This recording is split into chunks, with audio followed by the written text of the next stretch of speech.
So the revolutions of 1848 began first of all in France in February of that year.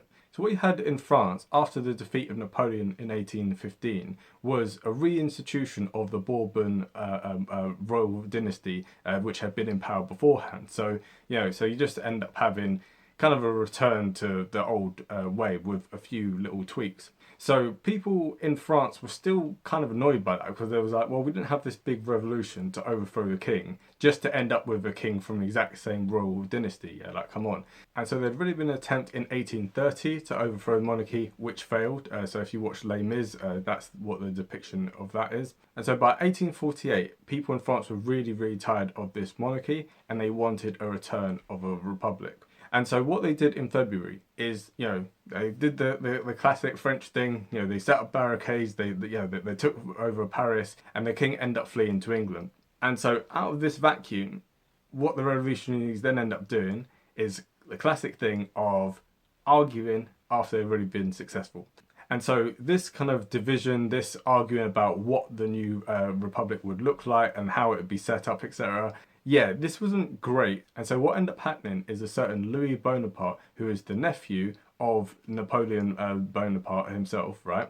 And this guy, he basically took advantage of the situation and he rose to prominence. And then 4 years later, did a coup d'etat and ended up installing himself as the authoritarian emperor of the French. Emperor Napoleon III, who we've covered in some of our other videos, so definitely check some of those out. So the revolution in France kind of, end up replacing one king, who was at least a constitutional monarch, with autocratic emperor. So yeah, there's kind of a lesson against like revolutions and how they tend to kind of go in cycles and you end up with a worse version of what you had before.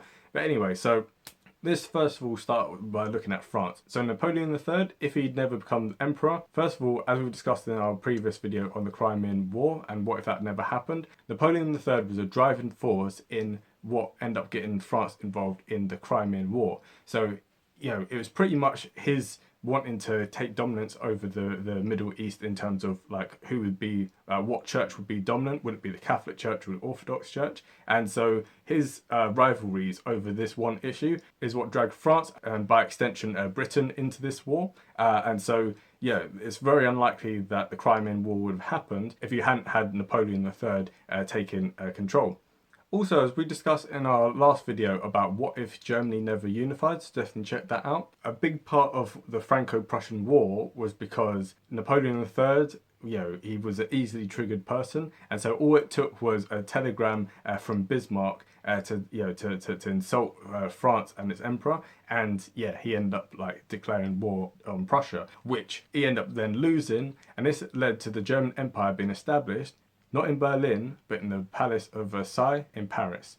So that was, so the Germans came in and destroyed the French and then set up their empire in the captured capital of the enemy. And so all the consequences of that war probably not happening. I mean, would Germany have unified under Prussia? It's debatable to whether it would have happened in that exact way, because obviously you're talking about a period of like at least 20 years after this fact, so it's then quite difficult to really weigh up with all the different things that kind of happen. So it's, we'll park that thought for now, but it's just something to consider. The second country which was most affected by this wasn't even a country at the time, and that was soon-to-be country of Germany. Now, all the German states, as we discussed in our previous video, there was 39 of them after the Congress of Vienna, and all of them all squabbling and all divided. And so in 1848, the flames which had begun in France spread quickly to Germany. And so the liberal, democratic, constitutionalists of Germany came together and set up the Frankfurt Parliament, and it was there that they declared that they wanted a unified Germany that was going to be liberal, democratic and constitutional, in opposition to the various different autocratic states of Germany. The question that they asked themselves was, which of the German states would unite them all? Because, you had all these different very small ones. It was quite difficult to get them to kind of all agree on that. You had Austria, which had its own empire, as we discussed in our previous video. So this is the time when they started debating about the Grossdeutsche Lösung and the Kleinen Deutsche Lösung. I still can't pronounce the German, sorry, but it's the Greater German solution and the Lesser German solution. The lesser one being the one that excludes Austria, and the greater one being the one that includes Austria. So it's decided by the German nationalists that they would all coalesce around the Prussian king, because Prussia was the most powerful German state, which was almost wholly Germanic. So you'd expect that when King Friedrich William IV of Prussia was offered the crown, that he'd accept. But instead, he turned it down. Why did he turn it down? Because Prussia was run under autocratic lines, and the Prussian king would have none of this talk of democratic and liberal reform. As a matter of fact, he refused point blank to take this crown out from the gutter, as he said. So that's how little he thought of this kind of democratic reform. He was like, no, I'm not going to, it's a poison chalice, yeah, I'm not going to, even if it means being the king of all Germany, I'm not going to do it if it means giving up my absolute power. And yes, there end up being many uprisings in Prussia itself. They end up, you know, for a time there was some like liberal reform, as there were in many of these other places in Germany. But once again, by summer, the revolutionaries started bickering with each other. And so as a result, the forces of the establishment closed in, and the counter-revolution had begun. But you know what else has begun?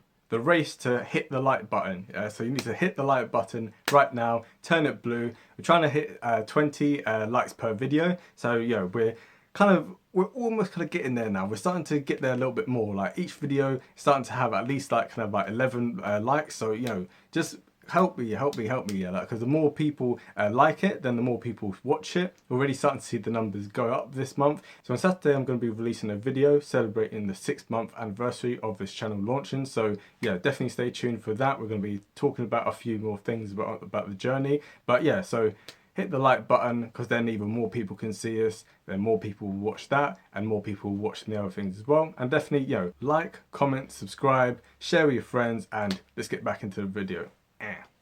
The next place we're going to look at was the Austrian Empire. So at this point, it hadn't yet become the Austro-Hungarian Empire that we all know about, but it was, you know, it was just called the Austrian Empire, and the Hungarians within it were not very happy, as were all the other various different groups within the empire. So, you know, as we discussed before, there were Czechs, there were Slovaks, there were Hungarians, Romanians, Ukrainians, Slovenes, Croats, Serbs, like, you know, obviously Germans as well, like in Austria. It just was, you know, it just was crazy. And so as a result, all these revolutions that took place in Germany end up then spreading to Austria. So as happened within Germany, the Germans within Austria wanted to have a liberal, unified German state, and so they wanted to disband the Austrian Empire and join with the rest of Germany.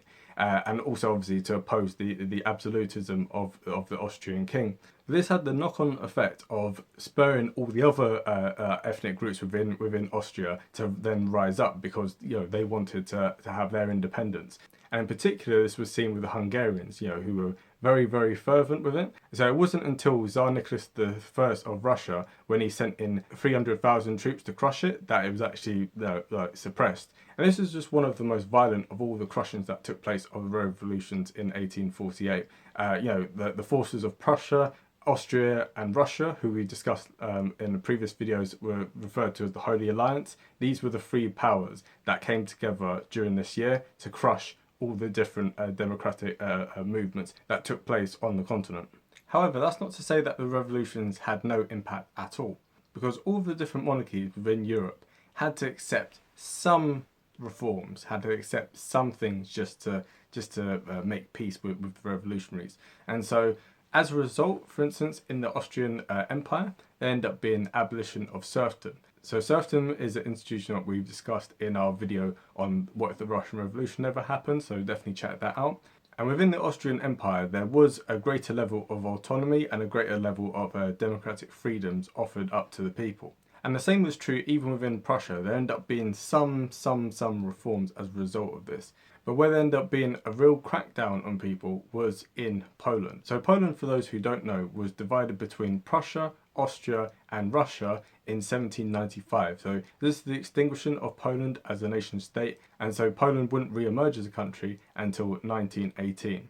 However, the revolutions that were taking place across the continent led a lot of the people, especially in the Polish nobility and the middle classes, to want to rise up because they wanted to, recreate independent Poland. However, the main problems with this were that it was a very much a bourgeois revolution. Not want to sound like Karl Marx here, but yeah, it was very much like that. And actually, what's funny is that Karl Marx and Friedrich Engels wrote the Communist Manifesto in 1848, in this exact year, in the middle of all this turmoil, because they saw it as the beginning of a kind of like workers' revolution. So they really tried to spur that on. So the problem with the Polish revolutionaries was that the vast majority of people in Poland did not want to be on the same side as their aristocratic landlords. So even though Poland was occupied, the Polish nobility, which had ruled it previously, they still had control over the land, and these peasants were still like kind of beholden to them. And so they was like, hold on, we actually kind of like the Austrians. The Austrians are at least a kind of like liberal force, and the only way that we're going to get any sort of like freedom at all is through them. We certainly didn't get under you, so why would we want a return to Poland? And also it didn't help that many of the Polish revolutionaries turned against Jews as well. And again, the Jews both in Prussian Poland and in Austrian Poland were like, yeah, we kind of like it better with these guys here, because at least they're kind of, at least they're likely to give us kind of equal rights. And so as a result, the Polish uprising ended up being crushed very quickly by the forces of Prussia and Austria. Now we're going to turn our attention to Italy. So Italy was very much like Germany. As we discussed in our last video, it's very divided amongst many different states, most of which didn't even speak the same language. They just had this general idea of what an Italian was, but Italian as we know today came from the region of Tuscany, so people in the south of Italy wouldn't be able to understand what the people in northern Italy were saying, and vice versa. So the Italian nation state kind of began to get off the ground a little bit as an idea as a result of these revolutions, but the main hamper to them was the Austrian Empire. So Austria controlled a large part of northern Italy, and so the main obstacle to Italian independence was Austria. And so what the Italians did is they aligned more with the French and got the French to kind of get involved. However, this ended up being a failure as well, and so while there ended up being some democratic reforms in some states within Italy, this ended up basically getting crushed by the Austrians, and very quickly any of the surviving ones end up kind of reversing these reforms soon afterwards. Now finally we're going to be looking at the British Isles. Now we've discussed how Britain didn't have a revolution. However, they did have the Chartist movement, which was a big movement of ordinary people demanding rights. So at that point, the only people who could vote in Britain were land owning aristocrats and stuff, and so a lot of people didn't have the right to vote. And so the Chartist movement was a huge movement that that involved millions of people, and they all signed a petition and took it to Parliament and said, please can we have universal suffrage for all men. And in response to this, the British Parliament went, yeah, we'll think about that. No. So as a result, in stark contrast to what ended up happening in the rest of the continent, when it ended up being like violent uprisings against the system, in Britain, people kind of was like, please can we have rights? And people went, nah, it's okay. And then finally, we're going to look at Ireland. So Ireland, as we discussed, was already really impacted by the potato famine. And obviously you'd had, mass starvation, you had mass immigration, out of Ireland because people, were starving, and they needed to get jobs and to feed their families. And so the lack of response from the British government, who purposely didn't help the Irish, and just kind of let them, they said it was laissez-faire. They was like, oh, we'll just let the market kind of decide and stuff, but they didn't do anything to help the Irish, and they wouldn't have done the same thing in Britain. They certainly wouldn't have let like millions of people go hungry like that. And so as a result, many people in Ireland were super annoyed by the British Empire. And so this led to the Young Islander Rebellion of that year, in which Irish nationalists wanted to rise up and wanted to set up a liberal, independent Irish Republic separate from Britain. And as you can imagine, this was crushed by the British Army. So so both in Britain and in Ireland, the revolution didn't even really take off the ground. They were kind of crushed in their infancy. And so this is pretty much the revolutions of 1848. Very, very quickly summarized. It's so much more complex than this. It will take me literally like days to go into it. So I really encourage you to do further research into this. But now we've kind of got the bare bones under wraps here, right? Now we can start talking finally about the alternative histories.